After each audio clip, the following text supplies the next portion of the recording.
Hello and welcome to yet another episode of Next 2.0 on WQLN PBS NPR. This show is produced by the Public's Voice Media. I'm your host, Marcus Atkinson, but today you will hear guest voices Chuck Cammarata and Marc Blount in our interview. If you want to know more about Next 2.0, you can go to Facebook and like our page. You can also follow us on Instagram at Next 2.0 Erie. There you can keep up with upcoming show promos, events, and clips about what's next for our communities and our democracy. Thank you so much for tuning in. It's an exciting time for Erie, Pennsylvania. We are in the process of voting for mayor. Once again, our current mayor, Joe Schimber, is seeking a third four-year term. And he's got a couple of challenges this time around, not that he hasn't in the past.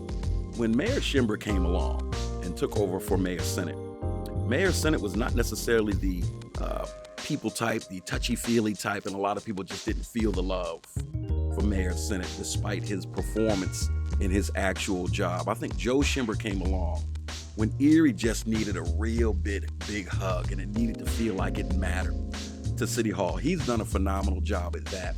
It was fascinating to see him challenged years ago by John Persinger, a young guy who's an attorney, at the time was with McDonnell Illick, was running as a Republican, and they had a very gentlemanlike, germane standoff as mayoral candidates, and they both put forth great ideas. John Persinger was really impressive to a lot of people.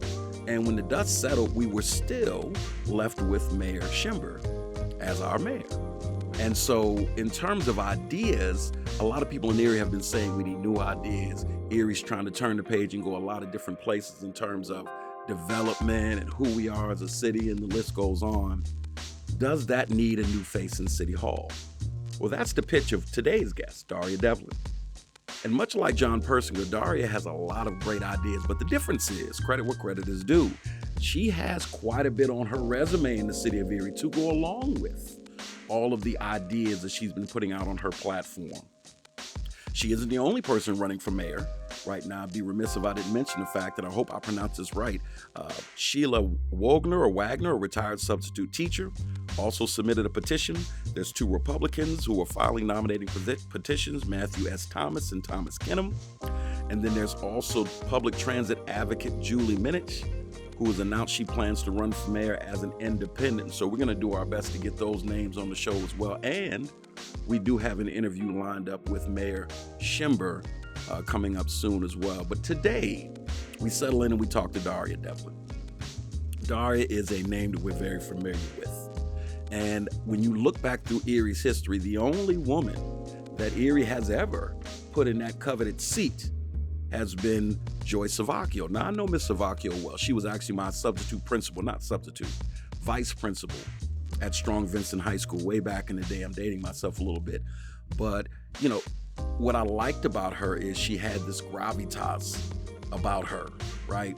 And she was just a very learned, very deep woman, very informed woman. And that translated to the mayoral office. And I know that Miss Savacchio was and is a treasure in Erie, Pennsylvania. But it's the only time a woman has really sat in that seat per se. Daria is attempting to add her name to that list. And many people feel that she is a formidable candidate to Mayor Schimber. If you outline her background, I've had the pleasure of working with Daria a lot in community, which is one of the reasons that I'm allowing my two co-hosts to take this interview today. In many ways, I am biased one way or the other. And so I don't want that to come through on the mic because we have a relationship outside of this for the different organizations that I'm involved with. So I'll allow them to take the actual interview. And I'm sure you're going to learn quite a bit about Daria today that you may not have already known. We're going to do the same thing with Mayor Schimber. When we line that interview up, you'll hear Chuck and you will hear Marc interviewing them as well for the same reason. Now, these other candidates that I just named, if we can get them on the mic, I will take part in those interviews. But I want to make sure that these interviews are as impartial as possible. And so I have made the conscious decision to just allow them to handle it. Chuck is a wonderful interviewer, and Marc certainly has his fingers on the pulse of inner city Erie. And I think between the two of them, you'll be pleased with the angle that they approach this from. And I'm sure that you will take something from it. But Erie is in a pivotal place. I'll say this before I take it to the interview. Erie is trying to redefine itself, and Erie is making a name for itself on the national map, or continues to do so. From a political standpoint, it's been very coveted by the White House. The last couple presidential campaigns, you've seen candidates come left and right, left and right, left and right, courting Erie and Erie County. And Erie, along with Pennsylvania, has been a linchpin in terms of who ends up in the presidential seat. And so, being the mayor of Erie, it's something that has more than just local ramifications. It reverberates throughout the county, throughout the state, throughout the country. And what a lot of people are looking for, regardless of who's in that seat, whether Mayor Schimber stays, Daria comes in, or if one of these other candidates makes a serious run for the seat, they want to see who can lead Erie into this new identity that it's been forming over the last couple of years. It's very exciting to watch all of these different organizations step forward and say, here we are. We want to make Erie better, whether they are grassroots organizations who are doing renovations in the city, the plethora of nonprofits, large and small, that are taking on Erie struggles and the different things that affect the souls of Erie and the soul of these different neighborhoods, or the many small businesses that are starting to stir up or bubble up in the city of Erie. However you want to spin it, there are a lot of new people in the arena. A lot of people that are making it known that they want to be a part of this tapestry that we call Erie, that they want to help be a part of this resurgence and this recreation of the culture that we know as Erie. And so it does beg the question, is this a ripe time for a woman to be elected mayor? Is it ripe for a new candidate, period? Some would say, heaven help you if you're a Republican and you're running for mayor of Erie because of the strong Democratic leanings. But when you look at how things went on a national level, is it a good time for Republicans to say, we've got a candidate to put forth? It's going to be a fascinating race to watch. And so, with all that being said, I will send you to this interview and allow you to listen to Marc Blount and Chuck Cammarata as they sit down with Daria Devlin, unpack her history and her goals, and you can judge for yourself whether she's a viable candidate to be mayor of the city of Erie. Here's the interview. So welcome to the show, Daria. Thank you so much. Thanks for having me. Darla is here today because she is running for mayor. She's, as we say these days, primarying Joe Schimber for the Democratic nomination for Erie mayor. And the first question I really have, we're just going to kind of jump in, is why? Why are you wanting to run? What a great question. So thanks for having me, Chuck Glad and to Marc. have you. This is great. I'm joined today by Lori Spicer, my campaign manager. Lori, thanks for being with us as well. So I'm running for mayor because, in a nutshell, I have said over and over in the past couple of weeks and months that I love Erie probably more than most things in my life. I won't say everything. I'm sure we'll talk about that. And all the good and strong things about me came from this community, from my family, my community, my church, my schooling. And I was raised in a home where if you can help, you do help. And I think Erie needs a little help right now. I'm not pleased with the direction that we're heading. I think we have work to do. And really at its core, I have 3 sons. They are 2 of them in their 20s and 1 18. And they're getting ready to start their lives. And I want them to choose Erie the way that I chose Erie. And I'm not sure they will at this particular moment. So I have in my whole professional and personal life, I step up when I see a need, and I see a need here. So I'm ready to step up and try to help. Yes, you can say that, but it's true. So We share that in common. I didn't lose, but I feel like I have. I lost 5 grandchildren because my 2 sons had to leave Erie to find sustainable careers. And we're not talking about not educated. I look at it as part of the brain drain as far as they've have their master's, their MBA, and they had to leave Erie. And I kind of share that sentiment with Daria about that. I mean, it's a hurt piece for me. 2 of my kids have gone away. 1 came back. So yeah, I get that too. And we've been here since they were little. So let's talk some specifics though about your vision for Erie. I want to ask first, what will be the kind of fundamental values that will drive your decision making? We we live in a time when values are national level. There seem to be none. What kind of values will drive you? Yeah, thanks for asking that. So I really appreciate when I found Lori as my campaign manager. Lori had never managed a campaign, and I had never run for a major campaign. So I'm like, we're going to figure this out together. And Lori took us through an exercise of kind of naming our values for the campaign, which was really helpful, I think, as we started thinking about kind of what we were doing. So I'm not going to remember them all off the top of my head. Lori, be sure to fill me in if I forget some. But, it's things like we're going to hold space for everybody's voice. We're going to listen to one another. Everyone has something to offer, and those might come in various degrees. So when we're sitting in a room, I don't want anyone to feel like, well, I'm not giving as much money or I'm not doing as much. What I have learned in my personal and professional life is there's a seat on the bus for everybody. Sometimes you just got to find the right one for them, and that takes a little time. So everybody has something to offer, and I think that's incredibly important. We're doers. We're not going to talk. We're going to do, and we're going to lead from a place of positivity. We're going to lead from a not a negative place. We're not going to go negative in this campaign. We're not going to say nasty and personal things. We're going to stick to the issues. We're going to call them as we see them. We're going to be honest, but we're going to come from a place of positivity. So those are kind of the core values that I think about with our team. Did I miss something, Lori, that you think we should add? Well, I think one of my favorites that you very much you was the big tent philosophy. That at the end of the day, Erie is full of a variety of all sorts of different people with all sorts of different values and needs and priorities. And we have to build a campaign and a future for all of them. So I think we have a philosophy both within our team and just in how we run the campaign. It's a big tent.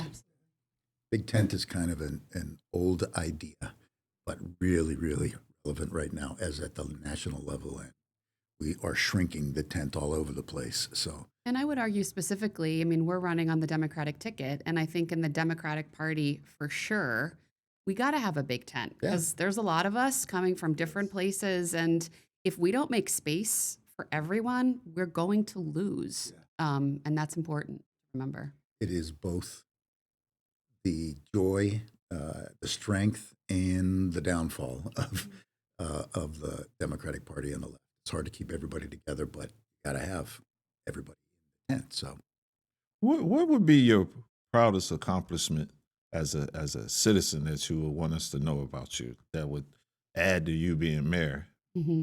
So, a couple things. I am very proud that I'm a product of our public schools and that I sent my sons all through our public schools. My boys went to Jefferson Elementary, they went to Wilson Middle School, and they went to Collegiate Academy, and I'm very proud of that. My husband is an attorney in town. We're both highly educated, as you noted, with your own family, and we had opportunity to move out. Gosh, it seems like everybody, once they can, they move out. Mill Creek, Fairview, Wattsburg, we stuck, we stayed, we bought in the city, we bought 2 homes in the city, and we sent our boys. So personally, that's something that I'm very, very proud of. Professionally, I was very proud of my role in the Erie School District's fight for funding, and I saw that as a moral campaign for equity in education. And I'm very proud of the work I led at ECAT to redevelop the Wayne School building. I mean, $12 million in a neighborhood that hadn't seen that kind of investment, at least that far south. The Barber Center had certainly done some things, good things on the north end. But to do that investment and create a space where people feel at home and included and there's space for learning and creativity, I'm very proud of that. has become a community center, For sure. and we need lots and lots of that. So let's talk specifics about education then. What is your plan for education in Erie? Yep. So we really running on 3 things: housing, the budget, and education. And it's interesting because education is tied to both of those things. So as we know, in Pennsylvania, our schools are funded by property tax. We can debate whether or not that's good, but that's not anything we're going to change at the local level. We have to function in that system. So because of that, because of the effects of redlining and white flight, we have seen our property taxes go down in the city of Erie, which has led to a crumbling of our neighborhoods, which has in many ways impacted our schools. So, as mayor, right, I'm not the superintendent of the school, so I don't have control. But as mayor, I want to see the city and the district walking in lockstep. Those two entities should be moving together, meeting regularly, digging in on issues as mundane as safe walks to school, making sure that the sidewalks are shoveled so that kids can get to school safely, all the way to teaching skills that our kids can graduate with so that they can fund and power our local economy. I mean, it's the whole gamut. It's early childhood and neighborhoods and development and poverty all the way up to graduation rates and skills and job training to make sure that kids have a place. So I think that we need to just work better together. And I haven't seen that, to be quite frank. So that it would be a fundamental place where I would say, I would take a much more active role as mayor, because I think as mayor of the city of Erie, the schools are they're the linchpin to the future of our success. We had proposed earlier in the mayor's, I believe, second term, a similar program. I had worked with Michael Outlaw, his liaison, and we had proposed a Erie Promise type program, just like Pittsburgh's program. And we were trying to tie in just what you said. I viewed it as an investment.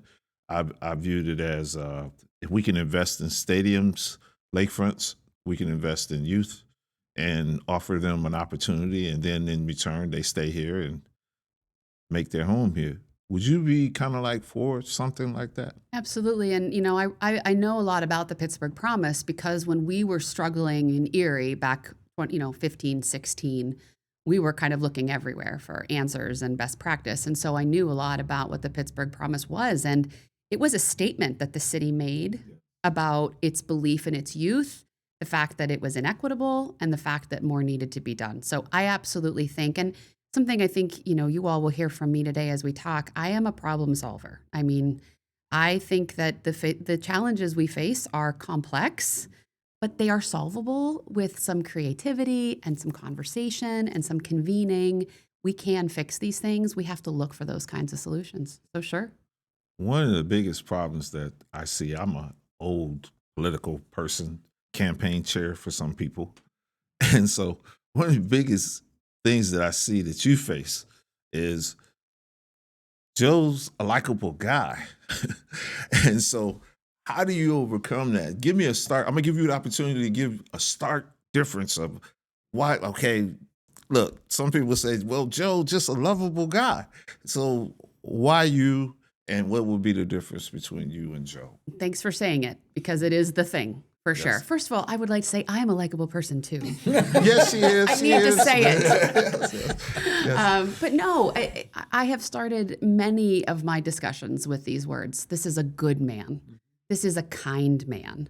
This is a man that you want as your grandfather. Absolutely. I have nothing bad to say about him as a person. I would say the energy's not there. I would also say at the beginning of his term, when he was first elected, I think there was great excitement. Great sense of a great team. He had folks like Michael Outlaw, Kathy Rosdick, people in City Hall, and everybody was really excited. A lot of those people have gone. I think that's a red flag. When you lose lots of your good people year after year, something's wrong there. And so I really think it comes down to leadership. I think that the energy isn't there as it was. And I really believe that, he is out. I see him. But, the job is more than ribbon cuttings. I mean, it's hard work. We are facing low graduation rates, aging housing stock, budget issues, so many really hard issues. We got to dig in. I just don't see that level of engagement from him. And that's what you're going to see from me. I think that, well, tell us a little bit about your economic plan before we move. And then I have some. Sure. On the economic plan, I think, again, we're running on housing, the budget, and schools, which is all an economic plan, by the way. I mean, it's all tied together. So some people have said to me, what's the city's role in economic development? Well, my goal is to make Erie a place where investors come, where business comes, right? We can't do that with the housing stock that we have, number one. No matter how hard the chamber or others are working to attract investment, once folks come and see, well, where are my employees going to live? You don't even have the housing for them. That's a problem. So we have to solve some of these like fundamental infrastructure issues before we can really expect that to start to boom. But once we work on those things, I would see myself as the deal closer. So when the chamber or when other folks that are involved in economic development bring a project, bring an employer, come to me and let's close the deal. Because let me tell you what Erie can offer you. Let me tell you what, as mayor, we can provide for you, the kind of environment we'll create. So I see myself as the person who helps close those deals. I'm not going to be manning a booth at an economic development conference. That's not the mayor's role. The mayor's role is to create the environment. And that's what I want to do. And that goes back to the housing and education piece. And infrastructure, by the way. Front end and back end. So leadership is about, to a certain degree, being the catalyst, and but also and allowing people to do their thing. Yes. Empowering people to work, but also being there at the end. Up. Yeah, and I think one of the issues we have in Erie is it feels like we all end up tripping over each other. If we could just it's like that seat on the bus thing. Like if we could line everybody up correctly. So Marc, you mentioned after school, we've got after school programs, we have issues with funding, but then we have funding streams that I'm not always sure are being used correctly. Like we need a mayor who sees things holistically, can look at our entire kind of ecosystem and say, okay, you're great. You go do this, we're going to do this. And that's how we kind of raise everybody up. So that leadership piece is really critical. There's something to be said about the age thing, and this is not a place where I'm particularly interested in going, but it's not so much about age for me as it is about outlook and the way that you look at the world. And we have, and I think this is part of what's happening with MAGA on the national level, wanting to go back to the old ways.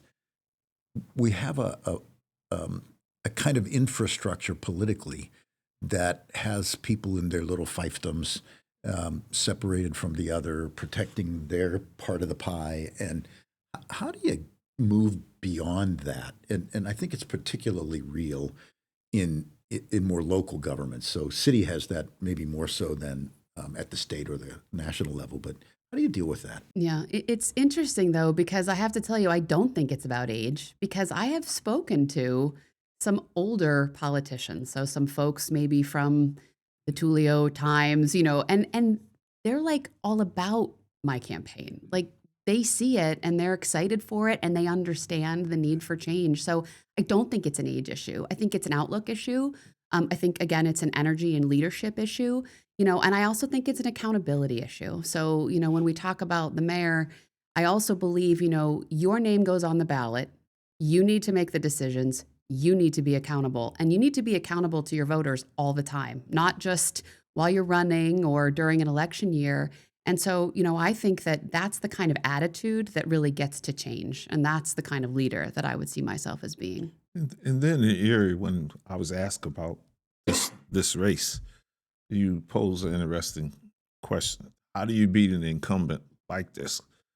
And to me, a disadvantage for you would be that opportunity to show that contrast of, and that's the danger of if there was a televised debate and it cost Biden. Yeah. The debate, it showed the it was a contrast show, deservingly or undeservingly. Right. And I don't know if we'll have that opportunity to see something like that. And I don't know if it is that big a difference, however, but you seem so energetic and you seem so bright and you're a fighter to give off that vibe. Now, on TV or something in the debate, it seemed like Erie's not that market where you might be able to display that. So you have to do a lot of street and grassroots type fighting. And is that one of your biggest challenges? Absolutely. You've nailed it, for sure. And someone said to me recently, this campaign is going to be hand-to-hand combat for you. And that means, honestly, doors. I mean, as many people, because what I see is when I have an opportunity to look in the eye of a citizen, to have this kind of conversation, even the ones who are like, oh, you can see them start to change their mind. They're start to like, well, maybe this does make sense. Maybe we should have change. I like your energy. I like what you're saying. So we just got to get out there, and that's what we're doing. And I'll be honest with you, we would very much welcome as many opportunities as we can to have those side-by-sides. But if we don't get them, it's not the end of the world, and we will go out and we'll make our case to the voters one by one. I think one of the things that I'm a big picture person. I could never do the job you're talking about. Being a mayor, having a view of things that is big picture and brings all kinds of things together. I say this to Marcus and Marc all the time. I can do a couple of things. I can't put the puzzle together. And so I really respect people can do that. One of the things that I see as I sort of step back and look at the big picture of our society is that we're living in a time when the paradigms are all shifting massively. And what we've been operating under for generations now, those structures and institutions are no longer adequate for moving forward and building a better world. In fact, they're causing regression in a whole lot of ways. And those paradigms were largely, to point to myself, were largely created by white men, and they encouraged the exploitation of nature, leading to the current climate changes. They included the prioritization of the rights of white men over blacks and people of Asian descent and women and the LGBTQ community, and they emphasized, and this is the part of it that I struggle with a little bit, even maybe more so now than in the past few years. They emphasized the acquisition of money and property over all other things, which in my view has led to exploitive colonialism around the world and the holding of wealth by a tiny minority of Americans and internationally as well. So I want to ask, what do you think of that sort of struggle that we're engaged in right now? How do we shift paradigms and deal with these really, really fundamental problems having to do with the divides between whites and blacks, the patriarchy, and I don't want to say feminism, but just kind of a more human approach to gender stuff, environmental issues? How do you tackle all of that kind of stuff? The world is in a mess, and I want you to fix it, Daria. So first of all, I will say, running for mayor of Erie, probably can't solve all of these things. But a couple things first. We can focus on what we know. We can control and fix what we have, right? We can focus on our neighbors. We can focus on our communities and our neighborhoods. And I think that's something. It's not going to solve it for everybody, but we can make life better for the people we know and love here. And so I think that that's important. You mentioned this idea of, the wealth gap. And my parents both went to East High, both grew up on the Lower East Side of Erie. And my dad will talk about, my dad graduated in 1965. So he'll be like, at East back in the day, like we all coexisted. Now, part of what I want to tell him, you have your own kind of remembering, like your memory might be a little skewed there, right? Because you were a white guy. But the point is, there was always a difference between, let's say, haves and have-nots, or the wealth gap. And it was certainly there. What I see now is that gap is so enormous, right? It always was that some folks were better off, but everybody kind of lived in the same neighborhood. You saw some of that sharing and caring. Now, what I see is the folks who have very often don't even see the folks that don't have. They don't even know what our neighborhoods just here in the city of Erie look like. They don't have when we were fighting for schools, for funding, I remember the point where we were like, we've got to open up the doors and we've got to show people what it looks like in these schools. And we had hidden it because we were embarrassed, because we felt like, oh my gosh, once we show this, people are going to all leave. They're going to flock. But we had to open the doors to say, we have kids in leaky classrooms and old library books, because the folks with the money, they didn't know. And it was our job to educate them. So I think in a place like Erie, we're small enough that we can have these conversations, that we can bring these issues to the attention of the leaders, the employers, the folks that have the wealth and the resources and the power. I think that's what we can do at the local level, and we have to do it, and we can make our community better. I was going to say, I was reminded, I'm glad you said that. A gentleman by the name of Fred Rush used to mentor me and teach me. He said, all politics is local. And it's the local that matters. And the sad part about this is I believe the national has made it where there's apathetic people out there that's giving up. It's got so I don't want nothing to do with this, or I'm not going to vote. And I think that's one of your biggest challenges. But what I see in you, and I say both of you, but what I see in you right now, you can inspire, because I think election turnout, I don't look at the folk, I look at the people running. Who can inspire people to go to the polls? Who can inspire somebody with their vision? Now, just being fair and being honest, like 2 terms ago, Joe ran on, he was going to end racism. And I said, wow, this is like JFK or what have you. I wasn't there as an adult then, but I said, whoa, I was truly inspired. I never heard a politician like him that looked like him say something like that. So we became part of Erie's type of diversity groups and all that type of thing. But I think the wins of that, the win is not behind the sales of that anymore. Now we have to say something else. Now we have to focus on something else. And I think you have that something else. I don't know if he can adjust to that something else, because, you had diversity, George Floyd, all that happened under him. But then I look at your work as ECAC, and I look at your work as with the school district or whatever. Myself, I'm from Charterland. I co-founded R.B. Wiley Charter School, so I understand the finance of school. I think we do need to change the way that we finance schools, and that's cyber and all like that. I think it has to be equitable funding, and I think education needs to be looked at like defense spending across the country. However, I just find it as a challenge for you to get that vote out. And I hope you do, one way or the other. I hope you both do, because a democracy does not work without the voter. And, you don't have it. You're absolutely right. And apathy, we saw this when we launched the campaign, and we were like, oh God, everyone's so sick and tired of talking politics. Nobody's going to want to have this conversation, but we have to have it, because, to be quite honest with you, it's almost more important in this election. Your mayor, your county executive, your city councilman, your school board directors, we say all the time, these folks have so much more impact on your life. Definitely. Right? I mean, so these are the vote. And it's interesting you say that, because as we are analyzing our hand-to-hand combat and where we need to be, there's this sense of, well, the older voters are the super voters. They will vote. But I'll tell you what, if the younger voters, if the more progressive voters, if they understood the power they had, there are actually more of them. And if they would come out and take charge of this and hold that power, we could really see change. I'm hoping it happens this time.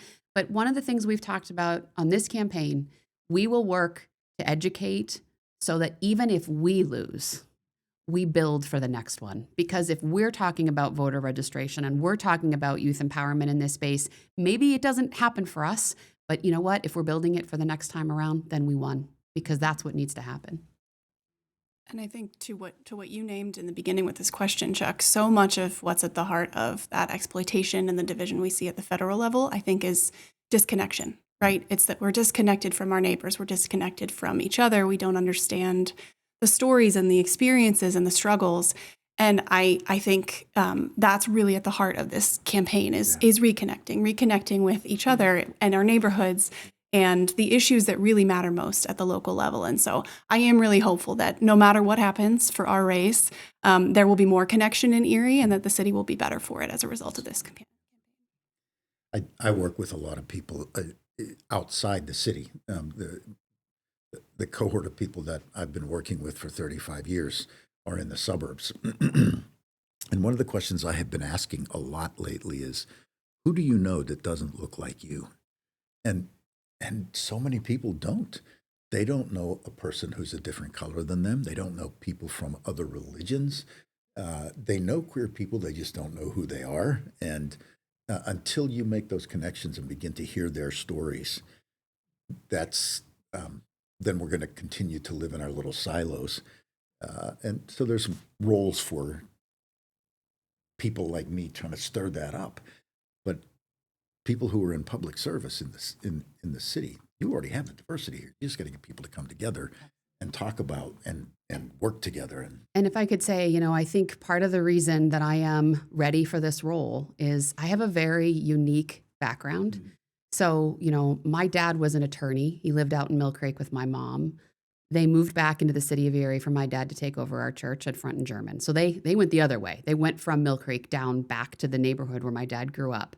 So I grew up down there on Front and German. We had money because my dad kind of had that status. He knew lawyers, he knew folks that joined, country clubs, but we didn't physically have cash. My dad was a priest. I think he made $10,000 a year, and we're living, and I was going to school at Piper Burley. So I was in this mix of worlds where I could kind of go in either one. Code switching, of course, is the term now, but then I just knew that's how I lived. I was from a very conservative religious minority as an Eastern Orthodox person. So that meant I had funny fasting rules and funny church things. And, nowadays I see my own children with those same rules and think how lucky they are because they go to school in such a more diverse community where everybody is doing different things. The Muslim kids are fasting for Ramadan and all these different things are going on. But for me, I had to learn to navigate in the world with all of that and know that in my community, I was one person and I was in my school. And so it really has allowed me to know what it feels like to be the only person in the room of something, whether it's the only white person or the only person of my faith or the only person who maybe doesn't have money or does. I had this weird experience at Piper Burley where my friends thought we were rich because we lived in a rectory down by the church. And then years later, I went to another school where they thought I was the poorest kid they ever met because I was from the Lower East Side. So this dichotomy of like personality and culture and identity, I've lived it. And so I think I can really bring that to my role as a leader. So we're making space for all of that. And one hurdle I think that you don't have to face I believe it happened at the national level. Due to, and I want to send a shout out to Joyce Savacchio, Mayor Joyce Savacchio, and Judy Lynch and Kathy Dahlkemper, those type. Erie seems receptive to a lady being in a leadership position, and that's a plus. It is. There's hope because I do feel like at the national level that played in the idea of but for whatever reason, going back local where what we can control here, that doesn't seem to be a problem. And it seems like if you have the talent, the will, and the drive, you really have that opportunity to win the race. And in fact, like my dad has said to me, I've thought about it. I think Joyce Savacchio is the best mayor we ever had. He's like, I think you should talk about that more. Actually, Joyce was a really good mayor. And if you look at the last bunch, yeah, I would say she was at the top for sure. So I think it's time for another woman. She gets a good grade following the legend like she followed. Yes. Oh, yes. And she made her own space, and that's a good one. And I sense I worked with her a little bit. She put me on the gaming commission, and she put me on the human relations commission before both Judy Lynch and her. So I sense the same energy with you. Thank you. And That's a that compliment. legacy seems like it will continue if with people like yourself. Thank you. And I That's a also true see some of compliment. the people that you have around you in your campaign, and it seems diverse. It seems like it's picking up. But I will have to say again, I think this race will be won by those that could get the vote out. Because that's the thing. I just sense so much apathy out there. And I'm not saying that's your fault or anyone's fault. But whoever gets the votes out, that's the one that's going to win. And there's an aspect of that is overcoming what's going on at the national level because people are like, politics is just so icky. Being an authentic human being with people and showing not just diversity, but understanding of other people's stuff is important. I want to pick up on another thing that's kind of related to that. One of the things that's happening in the world of American politics is the rise of Christian nationalism. And so as a pastor's kid, as your bio emphasizes, what does your faith have to do with how you might govern? I don't know what you think about the Christian nationalism movement. I think I could make some guesses, but it concerns me that Christian nationalism, in league with the people who wrote Project 2025, which is clearly and unapologetically a white male-dominated movement and is serving as a blueprint for Trump's second term and is alienating lots and lots of people who aren't that narrow, specific demographic. It's anti-abortion, it's anti-immigration, it's anti-queer people, it's especially trans people, it's anti-Muslim and anti-anti-anti. It's defined by who it hates more than what it stands for. And I bring that up not because I want you to comment on Trump's agenda or Project 2025, but because I see Christianity being used as a weapon for the promotion and the imposition of a narrow and repressive way of life. And I want to ask you, how would you bring your faith to bear on your work as the mayor? So I am Eastern Orthodox. Some people don't know what that is, and I explain it very easily to say Orthodoxy is simply the Eastern arm of the Christian church. So if Catholicism was the original Western arm, of course it has split since then, Orthodoxy is just the Eastern side. So we were just where Christianity took root on the Eastern part of the world, so places like China and Russia, and originally from Constantinople. So it has many similarities, of course, to Catholicism and to some extent some of your more traditional Protestant denominations. So as a Christian, right? So I'm not speaking about other faiths, but as a Christian and as a traditional Christian, Christ teaches love. It is really fairly simple.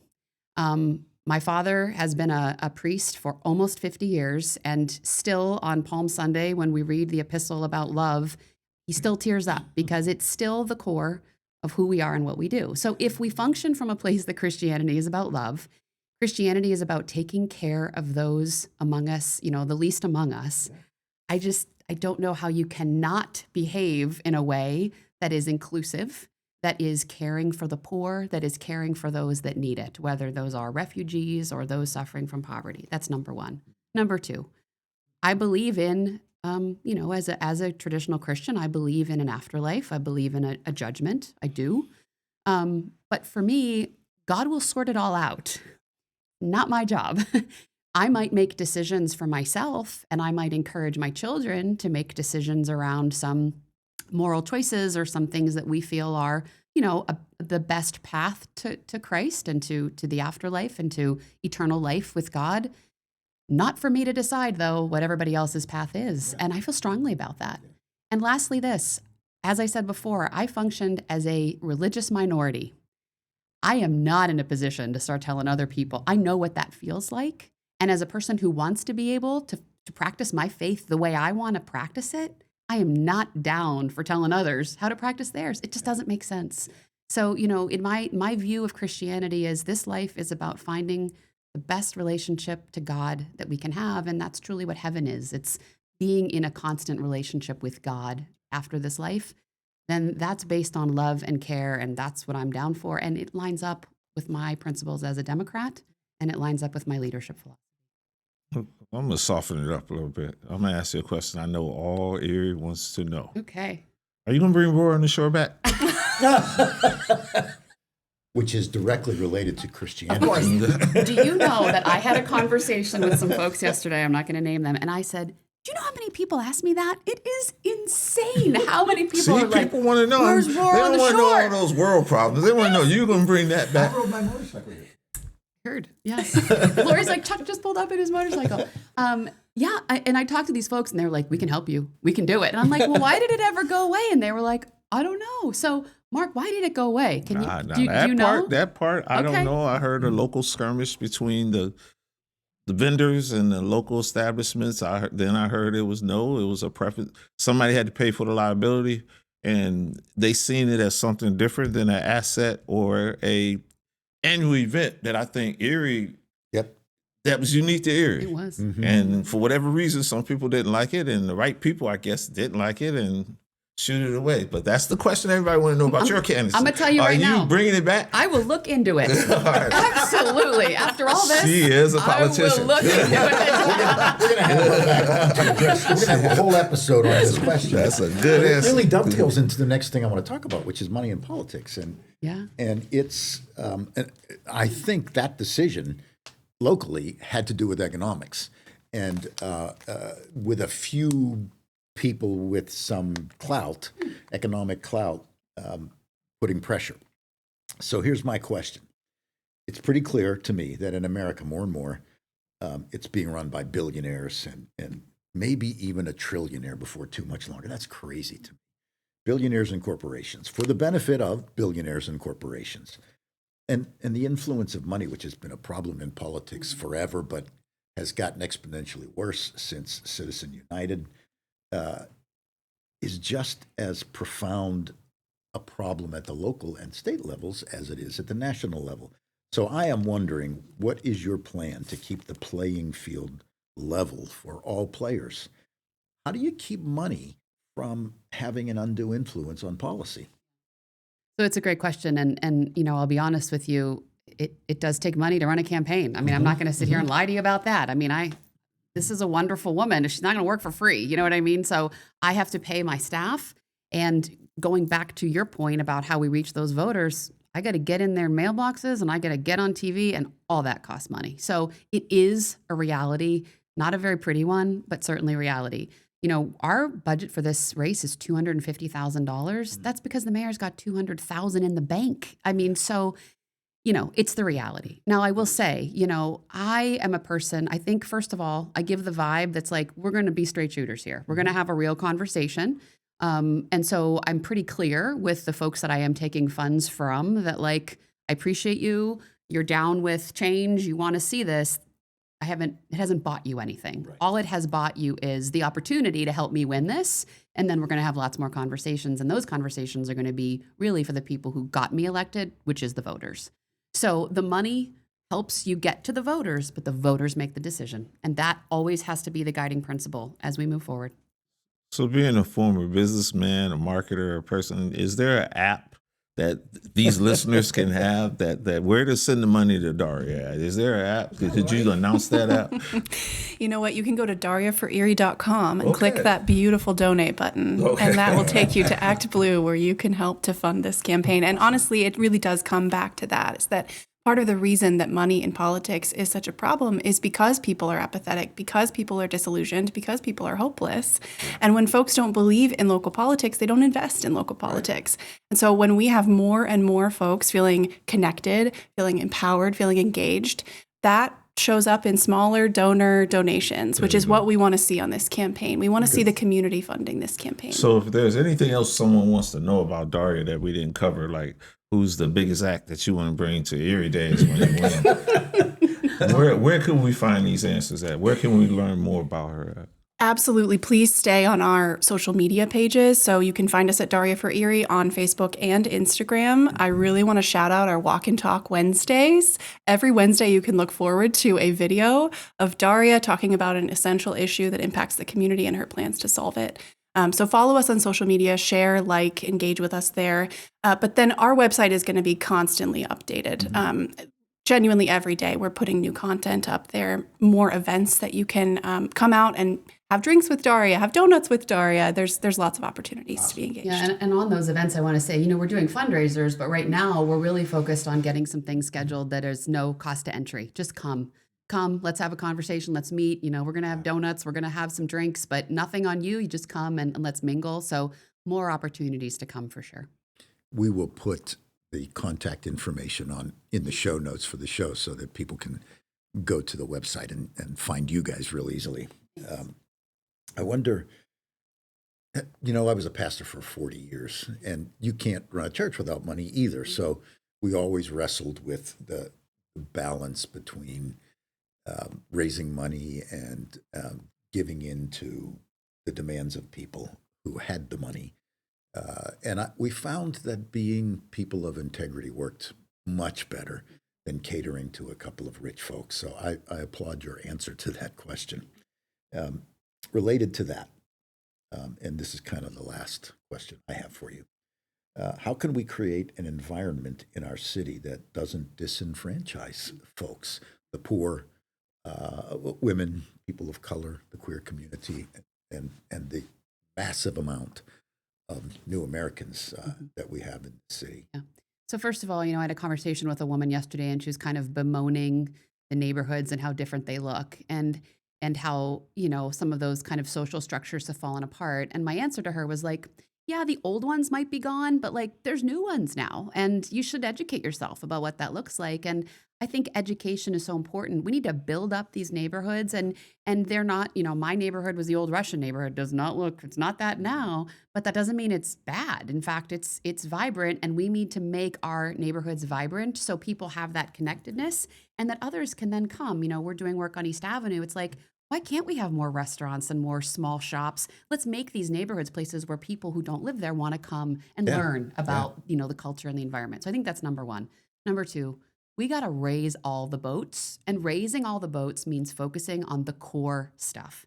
And if I have a criticism of City Hall under the mayor's leadership is, I think that we need to get back to the core services of what the city is there to do, right? So your streets, light, the budget, safety, infrastructure. Like, it's not sexy, but this is really what the city is there to do.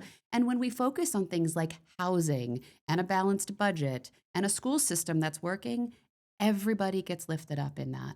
And we make space for voices and challenges that are unique to one or the other. But we know that doing these things across the board is how everybody comes up together. And so I just think that's such an easy way. I mean, it's not easy because the challenges are there, but everybody has those core needs. Let's meet them. And as people get re-enfranchised, I think one of the things that the woman who complained to you about the neighborhood failed to understand is that back in the day when the neighborhood was what she was pointing to, it was not because the mayor was fixing things for people. It was because people in the neighborhoods were there for each other. And in the new era where we are in our little echo chambers on our social media and not connecting to our neighbors, there's a lot of reasons why neighborhoods are not communities anymore. And that's a big picture. You can't fix that as the mayor, but you can bring people together. Use your bully pulpit. I met some people at a city council meeting last December, I think, beginning of December, who were MAGA people. And I made it very clear to them that's not where I'm at. And we chatted a little bit, and then we kind of got talking about families, and then they needed a ride home, so I took them home, and they invited me in for drinks, and we just made some connections just by being human beings to each other. And I think one of the roles of city government is to encourage that and to be that. Yes. And to convene. I think that's another function that I don't think is being done to the extent it could. City government cannot solve these problems, but it can sure convene around them, whether that's youth development or, economic development or, any number of issues. But city government should be convening because it has the leverage to do that. One of the ways that you do that is roar on the shore. Bringing Tie it people all back together. Anything else, Marc? Well, one of the issues is not as prevalent now, but it once was. Citizens Review Board. Where would you stand on that? Yeah. You mean with the police? Yes. Yeah. I mean, look, I said earlier, we need to be accountable. Everyone needs to be accountable to the people that elect us, to the people that pay the taxes. So I think we need to make sure that we are involving our citizens in these conversations. Important, maybe equally important, neighborhood watch groups have really, for some reason, fallen apart. And I mean, they used to be so strong. Even on the east side over here, you'd have them, all the different neighborhoods. And I talk to folks now, and it's like, they don't have any teeth. They don't really meet, anymore. So I think those are both areas where we can involve citizens, and it helps with that apathy issue because then they actually see that they have a role to play in something. So I think those are every opportunity we can provide for citizens to have a role in holding government accountable and making it better. We need to have those for sure. And government recognizing that we citizens are not stupid, that we bring things to the table, we bring eyes to the table that maybe they don't have. And so having people do a citizens review board and having it be a mix of our citizens, it just makes sense, and it adds credibility. And so does educating our citizens. I spoke with Paul Gamble not that long ago, and he was telling me about like the Citizens Academy that there used to be in the city where, folks could go and basically have like a mini lesson on what does city government do? What are the different roles? And he talked about how helpful that was to him in empowering him to serve in his own community and how that's also gone away. And I think these areas where we can educate our citizens, we look at that with tenants' rights, right? Educating our tenants, educating our citizens. Like we've lost so much of that. And so people are in the dark very often. We have to bring a lot of that back and empower people, like I said, to hold accountable, to get involved. I think the more of that we do, the more of that connectedness we bring back. Absolutely. It builds a sense of enthusiasm for our city and for our region. We can do it. I know we can. There we go. I know we can. And this moment in history gives us an opportunity because it's falling apart. So people are saying, what do we do? How can we do it? I get that, asked that question 10 times a week. What can we do? What can I do? So you just gave us a whole lot of do's that we can think about doing. And I think I always measure things this way. Did I enjoy myself in this conversation? It's the same way in church. I could care less about whether the people out there enjoyed it. Did I have a good time today? Usually it's because everybody was having a good time. So it was really fun to talk to the two of you, to get your insights. And hopefully we'll be able to do this with Joe down the line as well. This was a great conversation. Really appreciate it. Thanks for all the work that you are doing to kind of create those conversations in our community. We're happy to come back anytime. I think it was a real interesting and nice meeting you two.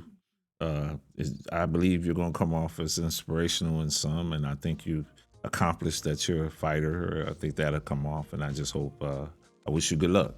Thank you. In your race. Thank you so much. You can win Marc's vote and mine as well. City residents, both? No, I'm not. So I can't vote. I'm a resident. Oh, so Thank you don't you, have to Marc. listen to Keep me, on but I fighting should have for just my been vote. looking at you the whole Roar time. on the Shore is I a heard vote you. winner. Got it. That Got roar it. in the show is very important. Thank you very much. Noted. Thank you both. Both of you. Appreciate it. And we'll see you next time on Next 2.0. That's all for our show today. Tune in next time for more discussion and analysis with local and national guests. Remember that Next 2.0 streams on Fridays on all major podcast platforms and the fourth Sunday of the month at 4 p.m. on WQLN PBS NPR, which is 91.3 FM. If you want to leave a message, comment, or suggestion for the show, call the Next hotline at 814-240-8816. We look forward to hearing from you. I am Marcus Atkinson. Come and join us again so that you can hear about what's next for our communities and our democracy. Peace.